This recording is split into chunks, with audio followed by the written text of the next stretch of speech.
ఒక్క క్షణం మన బ్రతుకు, ఒక్క క్షణం చాలా విలువైనది. ఒక్క క్షణం చాలా విలువైనది. బంగారం కంటే ఏంటి, అవునా?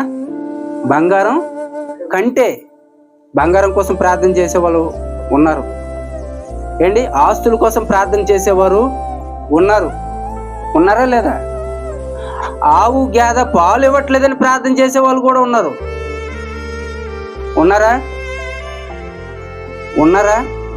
ఇక్కడ లేరు కదా?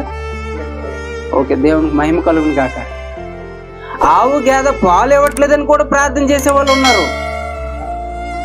ఇవన్నిటి కోసం ప్రార్థన చేస్తున్నాం. ఒకసారి ఆలోచించి ప్రార్థన చేసుకో. దేవునికి నచ్చితే అది ఇస్తాడు. ఆలోచించి చెయ్యాలి, అనాలోచనగా చేయకూడదు. దేవుడు అన్నిటికంటే విలువైనది ఏమి ఇచ్చాడంటే మనిషి ఆయుష్కు మించిన విలువైన ఆశీర్వాదం ఎప్పటికీ లేదు. గుర్తుపెట్టుకోండి, ఆయుష్కు మించిన ఆశీర్వాదం ఎప్పటికీ లేదు. నువ్వు ఎంత ఖర్చు పెట్టినా సరే ఆయుష్ను సంపాదించుకోలేవు.